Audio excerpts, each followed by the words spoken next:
¿Qué tal? Vamos a ver el tema de alteraciones de la migración neuronal y un poquito acerca de Dandy Walker.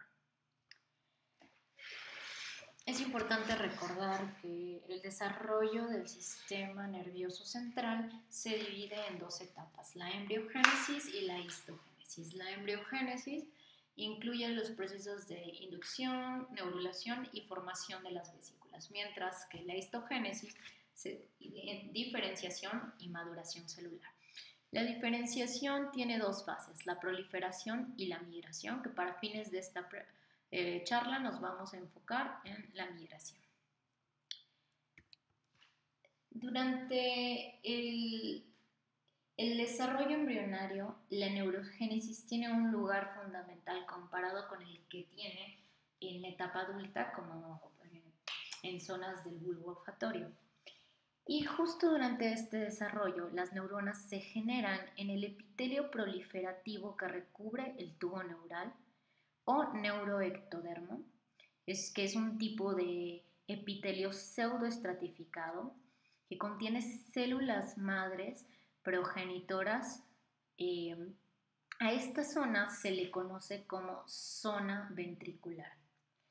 Y el primer tipo de progenitor que se genera durante esta neurogénesis a partir de las células neuroepiteliales es la célula de la glía radial, la cual eventualmente se va a diferenciar en otras células que van a migrar hasta la periferia de lo que finalmente va a constituir la corteza cerebral.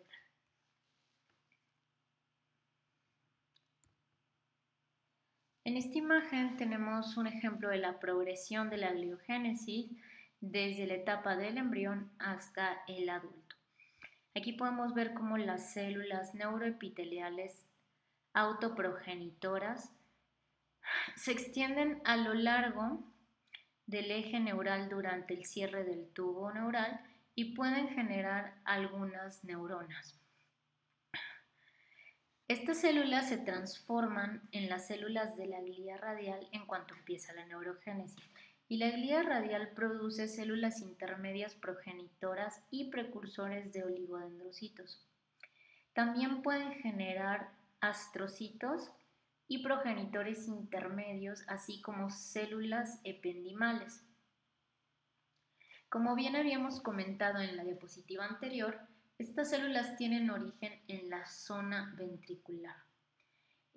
Sin embargo, este es su origen, pero no su destino final, que como ya les había comentado, va a ser más hacia la periferia, en zonas alejadas de la materia gris o blanca, lo que va a implicar un proceso de migración.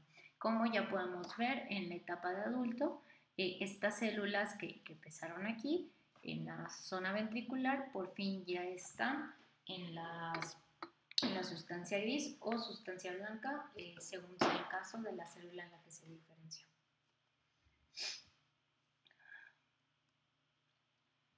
Para fines prácticos, la corteza incluye dos tipos, neuronas piramidales e interneuronas. Las neuronas piramidales glutamatérgicas se originan en la zona ventricular del palio, mientras que las interneuronas derivan del telecéfalo ventral, donde se ubican las eminencias caudales, ganglionares caudal, lateral y medial. Las neuronas piramidales tienen un tipo de migración radial, mientras que las interneuronas tienen un tipo de migración tangencial.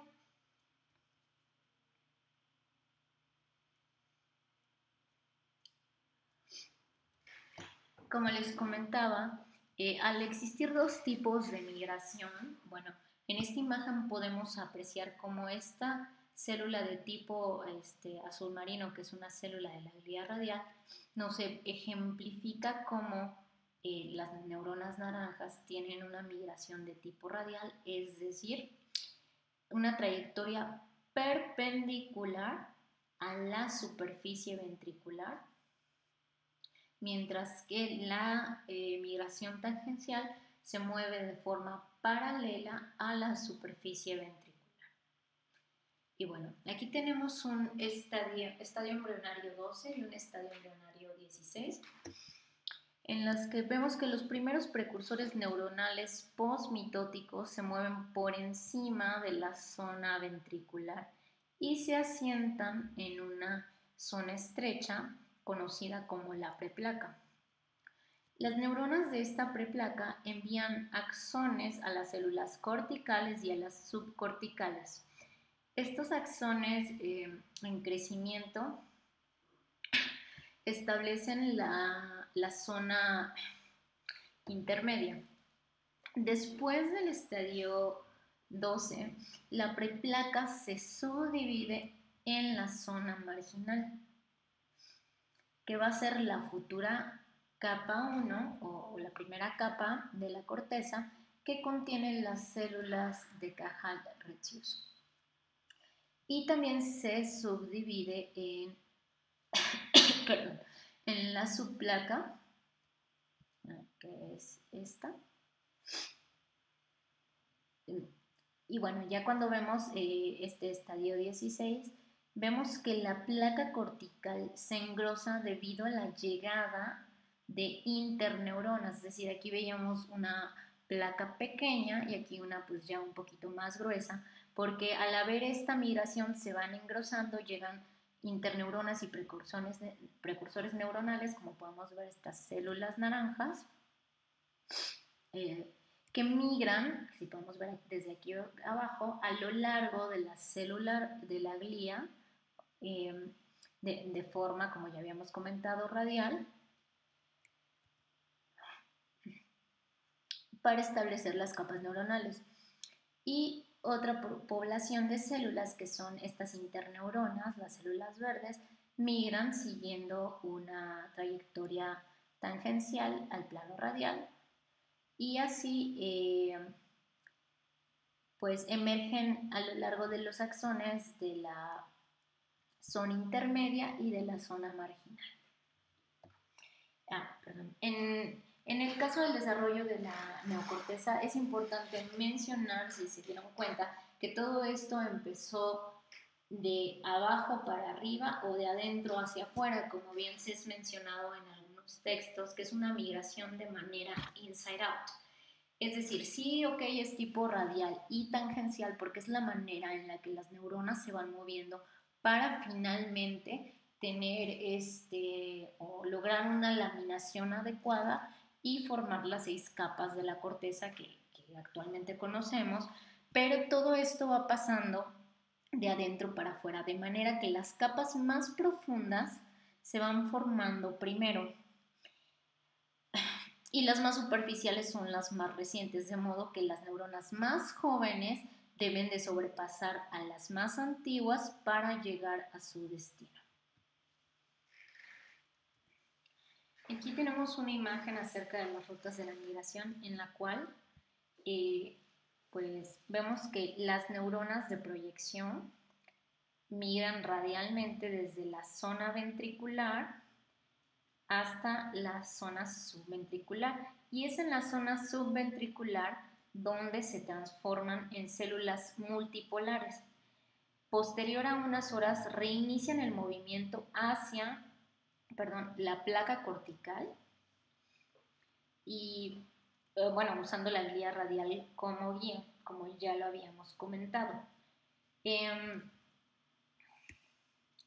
Aquí es importante decir que esta ruta de migración de forma radial está controlada controlada por una glicoproteína de matriz extracelular conocida como relina. Y esta permite la correcta laminación cortical, incluyendo cambios en el citoesqueleto y la finalización de la migración. En la ausencia de esta relina se ven trastornos o alteraciones en la correcta laminación, que era lo que comentábamos. Y aquí podemos ver, bueno, las relinas es importante, nuevamente zona ventricular, aquí debería estar zona subventricular, intermedia, subplaca, placa cortical, la zona marginal, y aquí vemos las famosísimas células de Cajal-Retzius. Estas son importantes porque son las secretoras de la relina, que es esta glicoproteína que les comento súper importante para la regulación y la correcta migración neuronal. Bueno, estos puntos que vemos aquí son la representación de lo que es la relina. Y la relina es importante comentar que actúa a través de receptores de lipoproteínas, en este caso apolipoproteína E, y receptor de lipoproteínas de muy baja densidad, el VLDR. Y su vía de señalización crucial es a través de la proteína DAP1 o Disabled1, que actúa a través de las quinasas. Bueno, aquí podemos ver cómo la relina es liberada por las células de Cajal-Retzius en la zona marginal y tan pronto como hace contacto con las dendritas, con la porción apical, se manda una señal de detección de la relina y el siguiente paso sería un detenimiento en el proceso de migración neuronal. ¿Esto cómo funciona? Bueno, la relina se une a estos receptores de lipoproteína que previamente les mencioné, ApoE y VLDR, y también se une a receptores de la caderina. Actúa a través de una vía de la tirosina. La tirosina de cierta manera se une, activa la relina y hay una fosforilación de la relina en la proteína DAB1, que habíamos dicho que era Disabled1, y esta entonces crea una ruta de inhibición del P35 caderina quinasa. Este es una enzima que inhibe la N-caderina. La N-caderina es una molécula de adhesión, teniendo como resultado entonces la activación de N-caderina que estimula la adhesión de las neuronas y por lo tanto le va a poner un alto a la migración neuronal al hacer que las neuronas se adhieran en cierto o en determinada región. Aquí podemos ver una imagen donde comparamos en el lado izquierdo o imagen A una migración normal y aquí una migración anormal por falta de relina. Como podemos ver, aquí sí hay una diferenciación de la zona marginal y la subplaca. En cambio, en esta no hay dicha diferenciación. Aquí podemos ver las células de Cajal-Retzius y la producción de relina, cosa que no podemos ver en la imagen de la derecha y por lo tanto, al no ser expresada, no hay una adecuada división de la zona marginal y de la subplaca que son, básicas para la formación de la corteza cerebral. Como habíamos visto en diapositivas anteriores, la zona marginal va a dar lugar a la capa 1 de la corteza, cosa que pues ya no va a suceder al haber una ausencia de relina.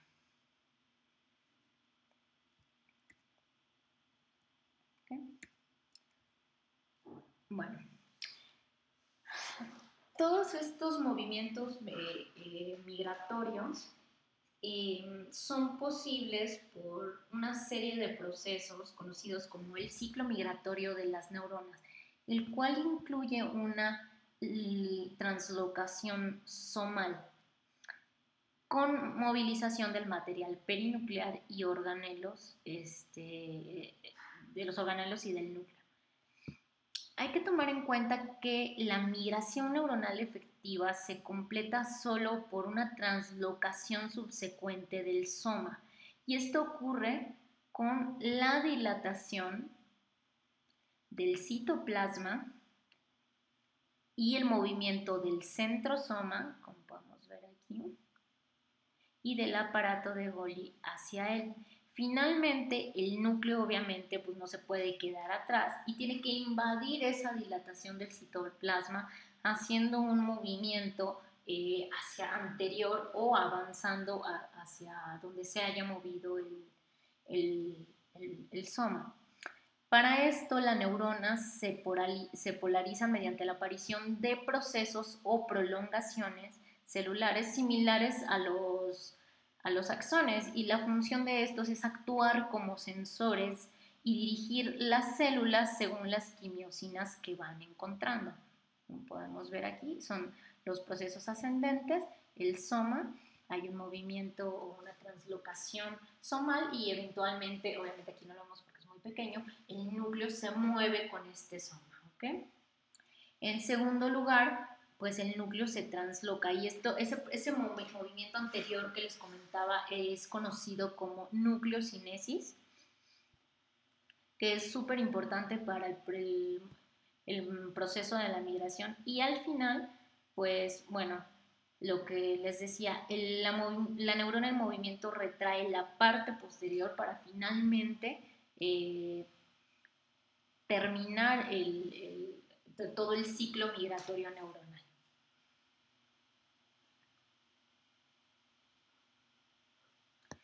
Es importante mencionar que las fases necesarias para el movimiento de la neurona están controladas por el citoesqueleto. Las protrusiones o los procesos ascendentes que veíamos hace un momento se extienden e inician el movimiento. Estas protrusiones son puntos de adhesiones focales. Se dan de cuenta que estira un poquito, como podemos ver, estira un poquito aquí y va jalando o va haciendo que se mueva el resto. Esto es gracias a los filopodios o lamelipodios que son controlados por el citoesqueleto de la actina. Entonces, esto va a ser importante porque en algunos trastornos de la migración van a haber alteraciones justo en los filopodios que van a impedir que puedan, o sea, que puedan hacer ese proceso ascendente o de guía, y pues al no poder mover hacia adelante no se va a poder mover el resto del soma y el núcleo en conjunto. Bueno, entre los trastornos de la migración neuronal tenemos la lisencefalia, esquisencefalia, paquigiria, polimicrogiria y las heterotopias neuronales. Aquí podemos ver un esquema donde vemos algunos casos, como aquí un caso de agiria, es decir, no hay surcos. Esto puede presentarse en la lisencefalia, que también es conocida como cerebro liso, más adelante vamos a ver, que un proceso de polimicrogiria donde por el contrario a la agiria tenemos muchos y pequeñitos surcos. Aquí hay un caso de displasia focal, esta que se ve muy nodular aquí y acá, en las astas temporales y en los ventrículos, que son justo heterotopias periventriculares de tipo nodular. Y aquí tenemos una heterotopia de tipo subcortical laminar. Y aquí con unas imágenes más reales, las que podemos ver la polimicrogiria, las heterotopias ventriculares, nodulares, y aquí una de también agiria. Bueno, en cuanto a las heterotopias, esta es una entidad que representa el trastorno de migración neuronal menos severo de los que les acabo de presentar. Consiste en acúmulos, como bien vimos previamente, acúmulos de neuronas en la sustancia blanca subcortical arrestadas durante su migración radial de la matriz germinal periventricular hacia la placa cortical. Ok. Hay algunas teorías que dicen que esto pasa al inicio de la migración Hay otros artículos que lo mencionan específicamente al inicio del quinto mes de la gestación. Las heterotopias se ha visto que son trastornos ligados al cromosoma X y se ha relacionado o asociado con el gen FLN1, que controla o se ha visto que tiene una relación con los filopodios que comentábamos previamente, que son esos procesos ascendentes que permiten que el ciclo migratorio de la neurona se lleve a cabo, empezando por la guía y el movimiento de la translocación somal, ¿no? Entonces, al haber un fallo en este gen, hay una incapacidad de la neurona para migrar, es decir, no puede abandonar su sitio y es ahí donde queda arrestada pues como esto se origina, como vimos, en la zona ventricular, pues quedan usualmente alrededor de los ventrículos. Se ha visto que acompañan a otros trastornos migracionales más severos, no siempre están aislados y usualmente cuando son aislados son hallazgos incidentales, ya sea por imagen, por alguna otra causa.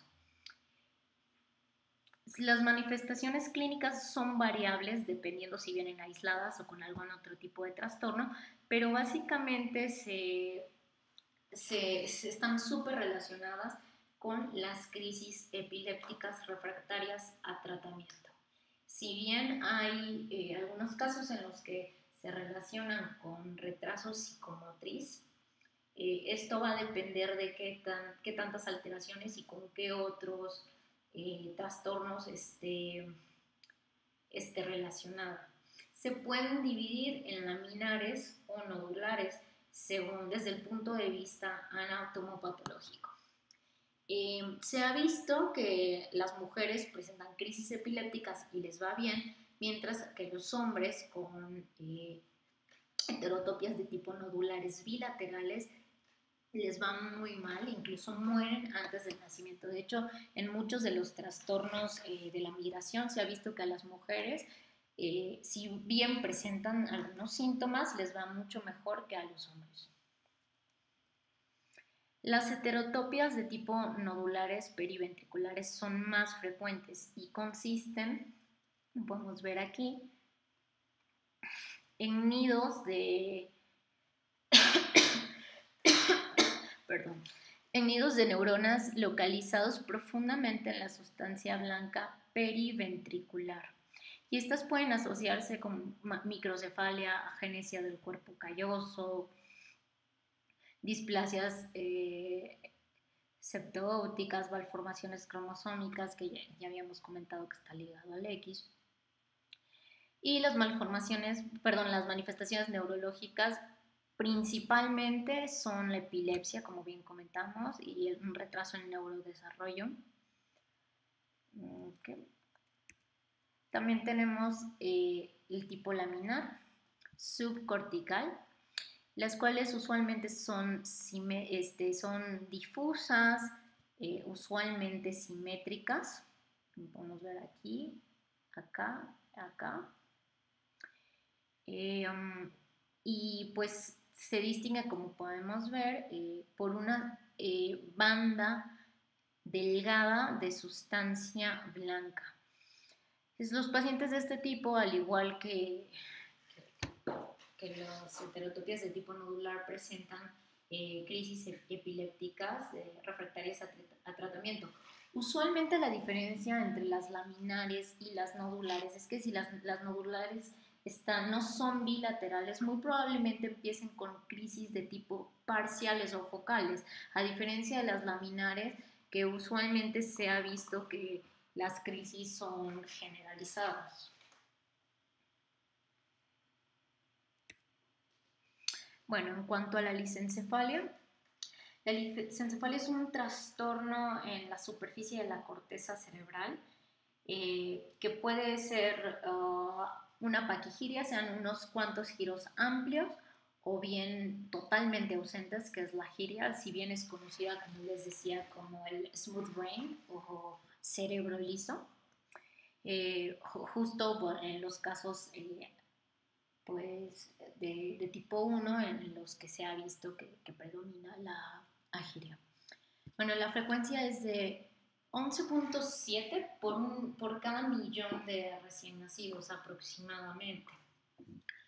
Y las causas, bueno, en su mayoría se piensa que son genéticas, el 76%, y se han visto que los cromosomas 7, 17 son los que están más involucrados o relacionados con el desarrollo de la lisencefalia. Las causas ambientales, la exposición a etanol, ácido retinoico, metilmercurio, las radiaciones e infecciones del espectro del TORCH, sobre todo las del citomegalovirus. Hay que recordar que estas, según la literatura, empieza a partir del tercer mes de la gestación. Bueno, en el 2000 tenemos la primera clasificación por Barkovich, que hace una clasificación, aquí vemos A y B, o algunos la dividen como tipo 1 y tipo 2, como lisencefalia y un espectro de heterotopia subcortical laminar. Y la tipo B, que vemos que es el complejo cobblestone o adoquinado o en empedrado, que más adelante vamos a ver. Para fines de la tipo A o tipo 1, como podemos ver en otras literaturas, tenemos tipo 1, tipo 2 y tipo 3. La tipo 1 es la tipo clásica, en la que hay subdivisiones como el síndrome de Miller-Dieker, que tiene una alteración o una deleción del gen LIS1. La B también tiene mutaciones en el gen LIS1, pero aquí está más bien relacionado con una heterotopia, es agiria y una heterotopia subcortical laminar. También hay otra que son mutaciones en el gen XLIS o DCX. Y en las lisencefalias de tipo 2 en este grupo son las relacionadas con la genesia del cuerpo calloso, que están ligadas al cromosoma X y tienen anormalidades también en los genitales. Y esta última que es una lisencefalia con una hipoplasia cerebral. Pero para fines de frecuencias nos vamos a enfocar más en las tipo 1 o clásicas, que es donde vamos a ver el síndrome de Miller-Dieker. Y en las del complejo de adoquinado, pues son básicamente distrofias musculares, en las que los principales son el síndrome de Walker-Warburg, distrofia muscular ojos-cerebro y distrofia muscular congénita de Fukuyama. Bueno, en las lisencefalias clásicas, que como veíamos, las alteraciones del cromosoma 17, donde se ubica el gen LIS1, como podíamos ver en el síndrome de Miller-Dieker previamente, en la clasificación de Barkovich, podemos ver que la dividen según la deleción que tenga, ya sea una deleción muy grande, una pequeña deleción del cromosoma 17. Por pequeña entendemos que en la técnica FISH o hibridación fluorescente no es detectable la alteración, y en las mutaciones puntuales, que son las lisencefalias aisladas o como tal paquigirias. En las grandes lesiones tenemos el síndrome de Miller-Dieker, que es una lisencefalia severa con dismorfias craneales e incluso onfaloceles y cardiopatías, que más adelante vamos a ver. En las pequeñas lesiones, lisencefalias sin dismorfias, y las mutaciones puntuales, como bien comentábamos, las aisladas. La alteración en el cromosoma X, bueno, veíamos justo después en la clasificación donde están las clásicas, que seguía una en la que se afecta el gen X-LIS. Esta es una lisencefalia de tipo autosómica dominante, donde nuevamente una mujer puede, con este fenotipo, puede tener un desarrollo intelectual normal o límite, mientras el hombre tiene un retraso grave y una lisencefalia severa acompañada de crisis epilépticas. Bueno, este afecta el cromosoma 22.3 o también, como ya comentábamos, el gen DCX o el gen ARX. Y la última era la del gen RELN, que se encuentra en el cromosoma 7, en el brazo largo. Y esta es asociada a la hipoplasia cerebelosa extrema y microcefalia. Como en esta imagen podemos observar un paciente que tiene, bueno, aquí un ensanchamiento óseo, aquí la giria, que vemos una lisencefalia severa, y aquí pues obviamente un ensanchamiento de la fosa posterior por una hipoplasia severa. Aquí se ven los vestigios como del cerebelo, una hipoplasia severa del cerebelo.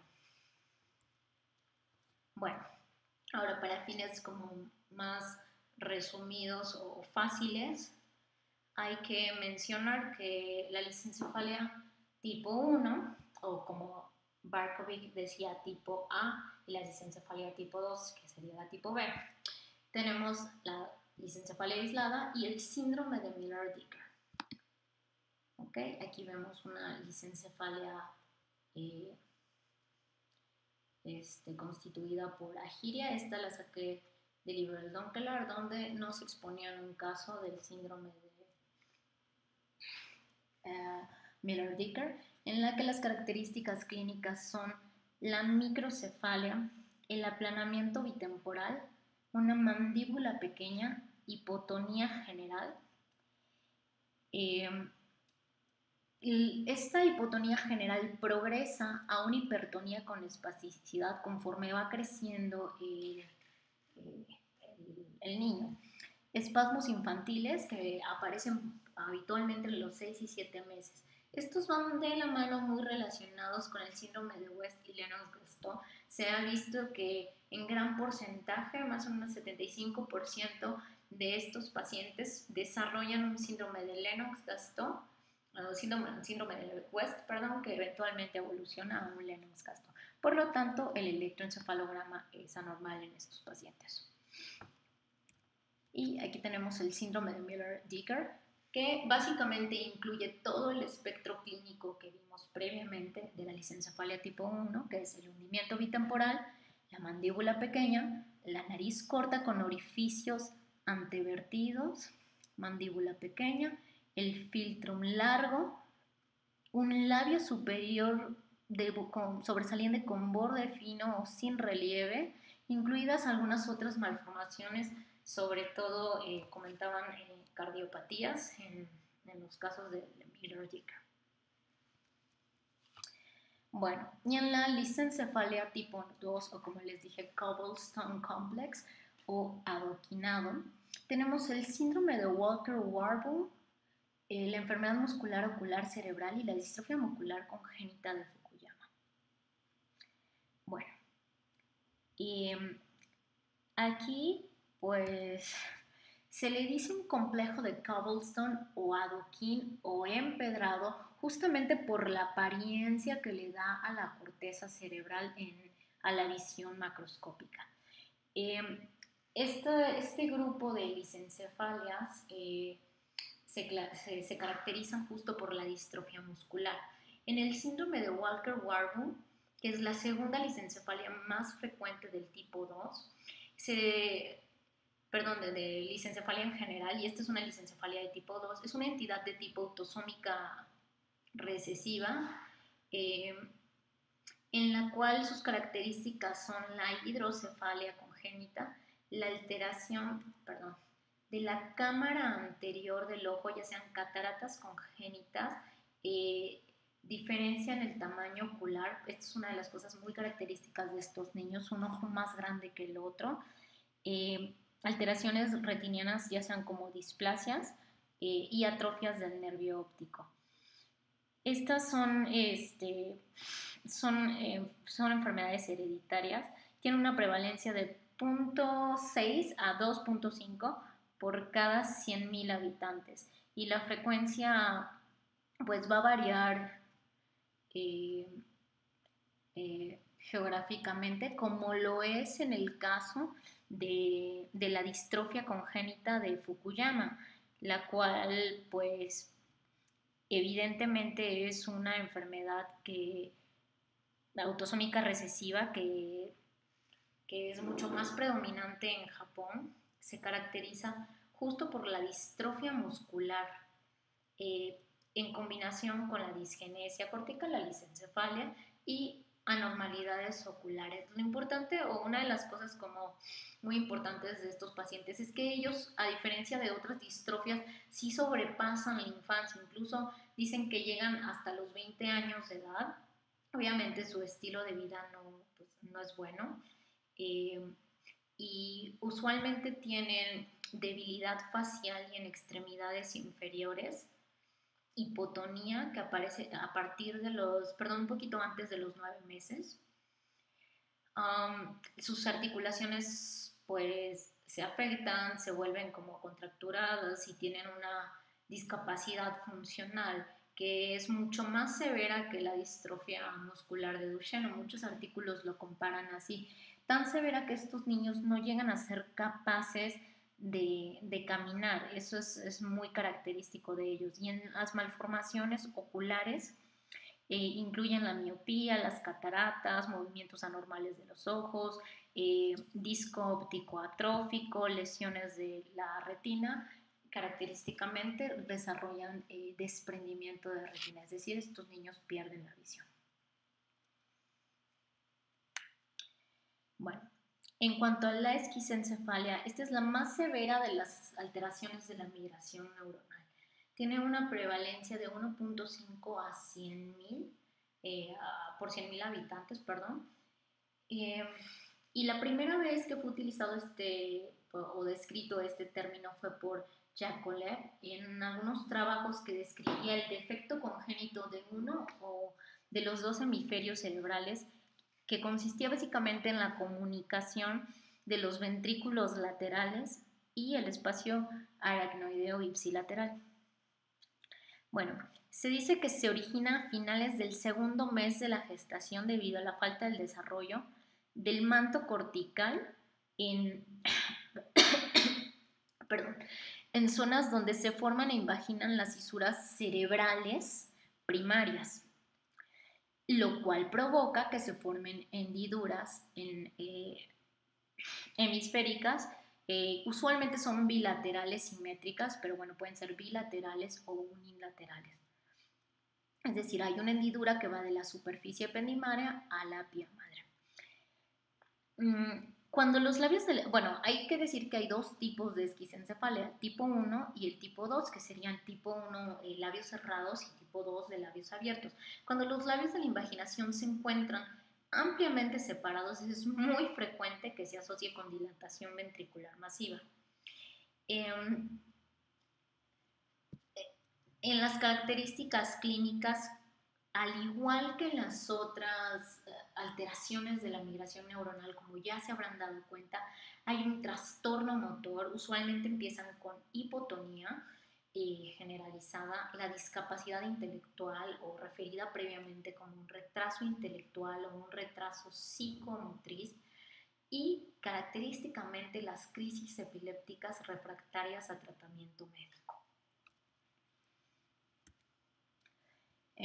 Se sabe que el 40% de las esquisencefalias son frontales, el 30% frontopariettal, 19% parietal y occipital. Y bueno, hay literaturas que dicen que la proporción de las unilaterales o bilaterales es similar. Sin embargo, encontré una revisión de 48 casos en la cual se vieron que Usualmente el predominio es bilateral y nuevamente frontal. En la etiología, bueno, pues se dice que su origen puede ser esporádico, pero se han descrito casos hereditarios en los que, se relacionan con mutaciones del gen Homeobox o Empty Spiracles 2, que es el EMX2, y en algunos casos de lesiones del cromosoma 13 en el brazo largo del cromosoma 13, perdón. Y justo este gen está ubicado en el cromosoma 10, en el brazo largo también. Y bueno, algunos artículos mencionan traumatismos, el Donkelar menciona infecciones por herpes, parotiditis, citomegalovirus nuevamente, teratógenos como la cocaína, alcohol o warfarina, trombocitopenias o trombofilias. Y aquí podemos ver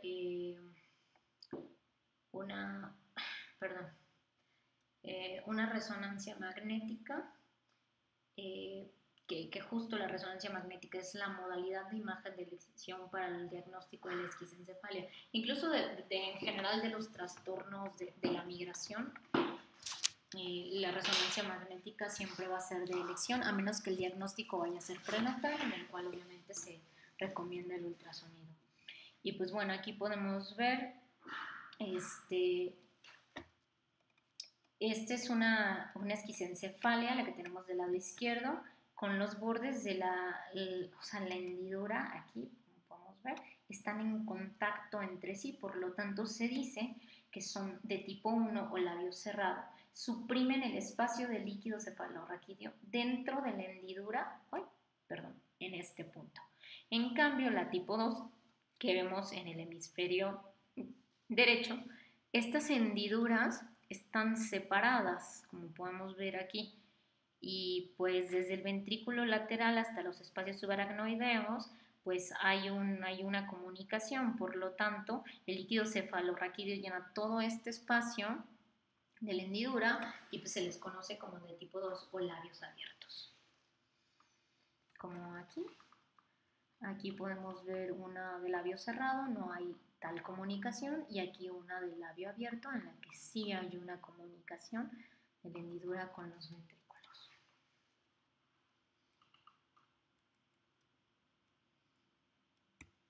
Bueno, en cuanto a la paquigiria, pues esta es una condición que representa una disgenesia cortical menos severa, en la que se pueden observar algunos surcos primarios y secundarios. Los giros cerebelares son escasos, como podemos ver aquí, y son muy amplios. Están vinculados a una placa pues amplia y con escasas capas moleculares. Usualmente se presume que aparece alrededor del 4º mes de la gestación. Y pues bueno, la pared de los hemisferios cerebrales está compuesta por 4 capas, que pues la primera capa o molecular externa es de apariencia normal, la segunda es una capa de neuronas disminuidas en población que representa pues la verdadera corteza cerebral según las descripciones de la paquigiria, y aquí pues en la tercera es una capa mucho más delgada de células con pobre organización y distribuidas en amplias columnas, y la cuarta es una capa pues delgada de sustancia blanca invadida por neuronas heterotópicas. Los casos esporádicos son mucho más frecuentes, pero también han sido descritos como consecuencias de pues intoxicación materna por metilmercurio, como veíamos previamente con la esquistocefalia, en los primeros meses de la gestación. Y se sabe que las manifestaciones clínicas, al igual que los otros espectros que vimos, son hipotonía, retraso severo neurodesarrollo y crisis epilépticas refractarias a tratamiento. En cuanto a la polimicrogiria, pues bueno, esta como podemos ver se caracteriza por un gran número de pequeños giros en la superficie cortical dispuestos en un patrón festoneado o glandular, como podemos ver aquí, parecen pequeñas glándulas, y esto es el resultado de la fusión de las capas.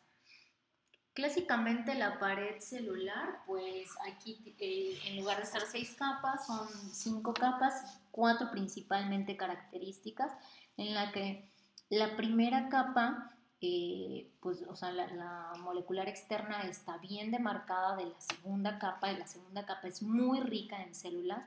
La tercera capa está pues constituida por células, muy pocas células y están esparcidas.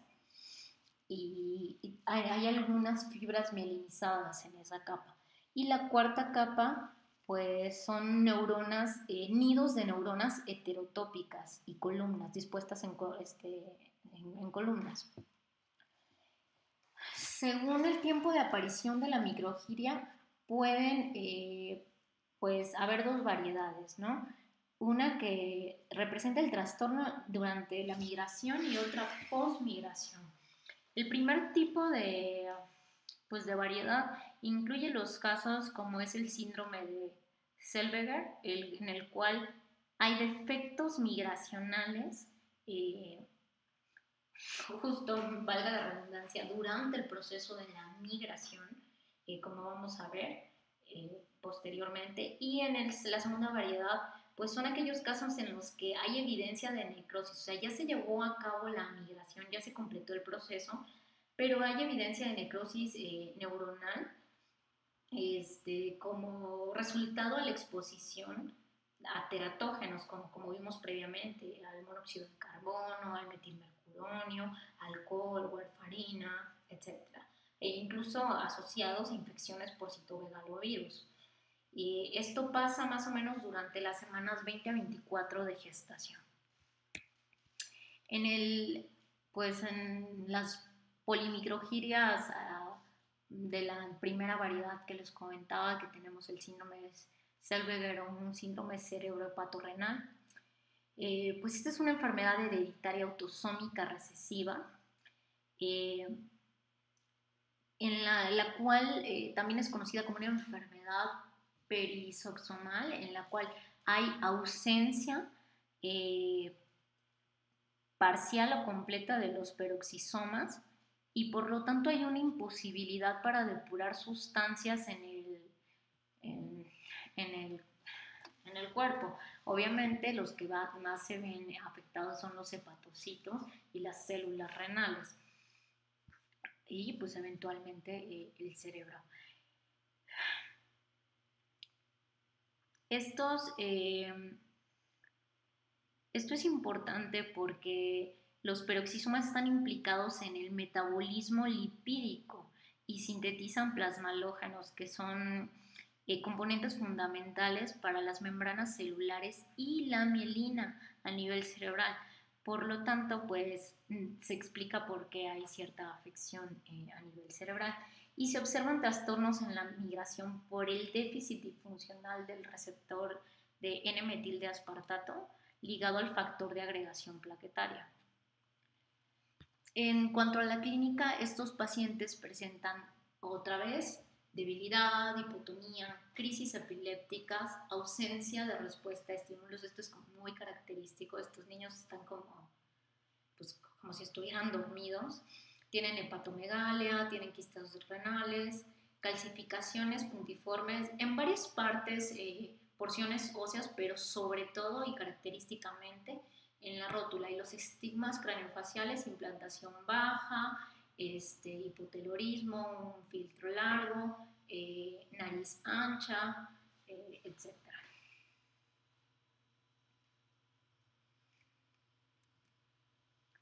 Bueno, y en esta tabla les quería ejemplificar como aquí tenemos algunas alteraciones de la migración neuronal y cómo en todas estas, en la parte de la sección clínica, vemos que tienen componentes similares. Principalmente en todas hay crisis epilépticas. Hay algún retraso psicomotor y pues tienen algún componente motor, pues, alguna hipotonía, alguna discapacidad motora, ¿no? Que es, yo creo, lo más importante que hay que ver aquí, pues que el tratamiento obviamente va a ser sintomático y en muchos de estos niños, como van a tener epilepsias refractarias al tratamiento, se van a tener que realizar eh, cirugías de epilepsia para tratar de mejorar, disminuir la frecuencia de esas crisis. Sin embargo, pues no va a cambiar a largo plazo el pronóstico de estos niños, simplemente pues la calidad de vida. Y en pues el último cuadro, donde les quería enseñar justo las manifestaciones clínicas y los tiempos de aparición que les estuve mencionando, que me parece que es lo más importante sobre esta plática. Y pues se los quería compartir como una conclusión o a manera de resumen de los trastornos neuronales. Ahora hablemos un poquito sobre la malformación de Dandy-Walker. Bueno, en los datos históricos tenemos que en 1887 Sutton fue el primero en describir un quiste de la fosa posterior con hipoplasia del cerebelo en un paciente que tenía un encefalocele y por lo tanto se le dio el término de ventrículo meningocele.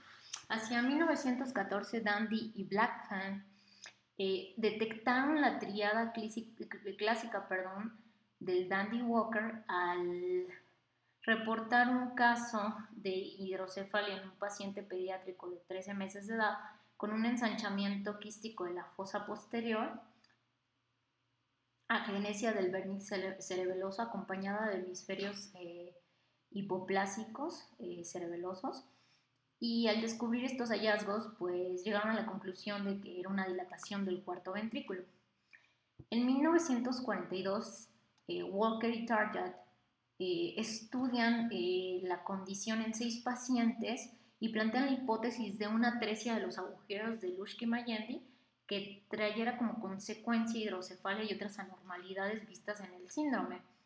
Y para 1954 el término de Dandy-Walker fue usado por Benda, el cual pues establece o concluye posterior al estudio nuevamente de 6 casos que la causa de la tríada es una consecuencia de un defecto del desarrollo de los procesos cerebelosos que van entre la 4ª y la 8ª semana de gestación y que no es debido a la atresia de los agujeros de Luschke-Mayendi. Bueno, en cuanto al síndrome, pues tenemos la tríada clásica, que es la hipoplasia o agenesia del vérnix, la dilatación del cuarto ventrículo y un ensanchamiento de la fosa posterior. Bueno, es importante decir que la incidencia es de 1 en 25 a 35 mil recién nacidos vivos con predominio de mujeres sobre hombres y una mortalidad del 5 al 20%. Bueno, la incidencia de la malformación asociadas con otras malformaciones son agenesias del cuerpo calloso, prosencefalia, encefalocelio occipital, anormalidades oculares y algunas extracraneales como la leucemia mieloide y el riñón poliquístico, van más o menos del 5 al 70%. Aunque la etiología aún permanece incierta, pues se ha sugerido que hay una predisposición genética asociada a patrones de herencia mendeliana, anomalías cromosómicas como son las trisomías 13, 18, 21, de lesión del brazo largo del cromosoma 13, trisomía 3 del brazo largo y tetrasomía 9 del brazo corto. Así como algunos procesos, dentro de las cuestiones genéticas, se ha encontrado que la supresión heterocigota de genes SIC1, SIC4, situados en el cromosoma 3, están implicados en la formación del cerebelo y por lo tanto juegan un papel importante en el desarrollo de este síndrome. Se sugiere que esto se forma, bueno, la malformación se da en el primer trimestre, entre la sexta y la octava semana de gestación. Y están asociados procesos infecciosos, como ya hemos comentado antes, el complejo de Torch, principalmente infecciones por citomegalovirus y exposiciones a algunos agentes como warfarina y alcohol. En cuanto a las características clínicas, bueno, va a depender mucho de la etapa pediátrica en la que se manifieste o se haga el diagnóstico. Básicamente, emesis e hiperirritabilidad, crisis epilépticas, retardo en el desarrollo psicomotor, aumento del perímetro cefálico, dilatación y congestión de venas, o sea, una red venosa cefálica, abombamiento de la fontanela anterior, diástasis o separamiento de las suturas, y ya en etapas posteriores, cuando los niños están más grandes, se agregan signos o síntomas cerebelosos como característicamente ataxia y espasticidad.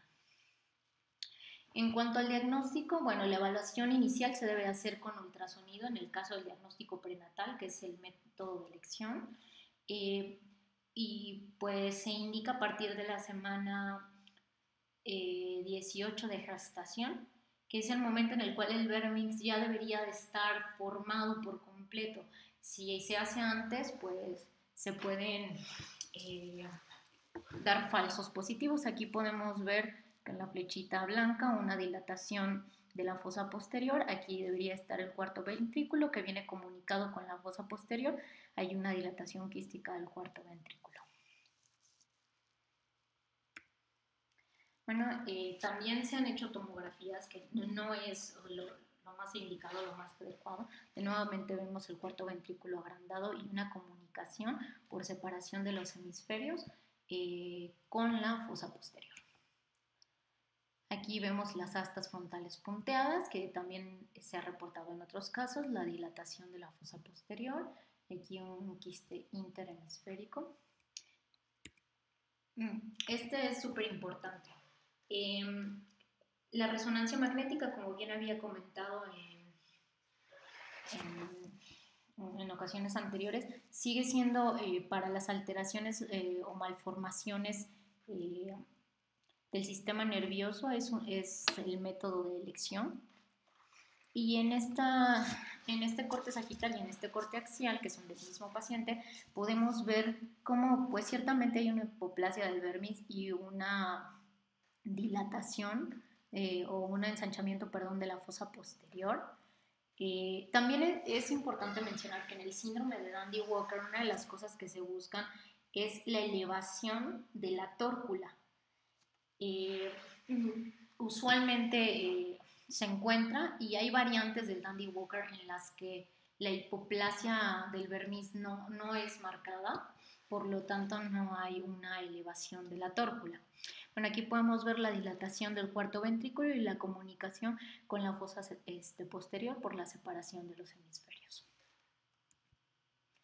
Bueno, en el tratamiento tenemos varias técnicas: la fenestración de la membrana del quiste, la derivación cistoperitoneal, derivación ventrículo-peritoneal y tercer ventriculostomía endoscópica, ya sea con o sin cauterización de los plexos coroideos. Esto, como se darán cuenta, es un tratamiento básicamente pues por la acumulación de líquido que hay, porque estos niños empiezan a hacer datos de hipertensión endocraniana y pues hay que tratar la hidrocefalia. Entonces, pues la fenestración de la membrana del quiste se ha visto que por técnica endoscópica tiene muy buenos resultados en manos de expertos. puesto que es poco invasiva. Sin embargo, tiene algunas complicaciones y luego estas membranas se vuelven a formar, por lo tanto, pues es una medida muchas veces temporal. Se han descrito la derivación cistoperitoneal y ventrículo-peritoneal, las cuales se hizo una comparación. Hay un autor que de 46 casos que tenía hace una diferencia de los ventrículo-peritoneales versus las cistoperitoneales y menciona que le va mejor a los cistoperitoneales. Sin embargo, en otras revisiones se ha visto que las cistoperitoneales tienen mayor complicaciones que las ventrículo-peritoneales, ya que estas igual pueden hacerse vía endoscópica o abierta, como sea la preferencia del neurocirujano. Y finalmente la tercera ventriculostomía endoscópica, que últimamente ha tenido su auge, y en esta hay comparaciones en las cuales se comparan a quienes se les hace cauterización de los plexos coroides, esto por la producción de líquido cefalorraquídeo y la acumulación del mismo. Y bueno, la tercera ventriculostomía consiste básicamente, aquí tenemos los cuerpos mamilares, se hace un trépano a nivel precoronal, se introduce el endoscopio y debemos de llegar básicamente casi directo. Nuestras guías van a ser las talamoestriadas y los plexos coroides.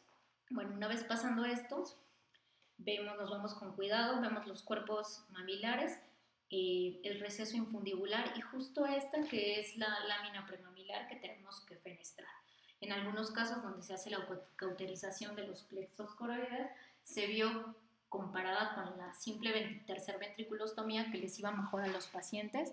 En el 78% de los casos, a diferencia del 32% de los casos que no se les realizó cauterización.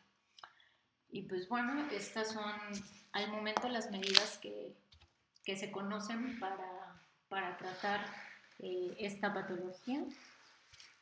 Y con esto damos por terminado la clase.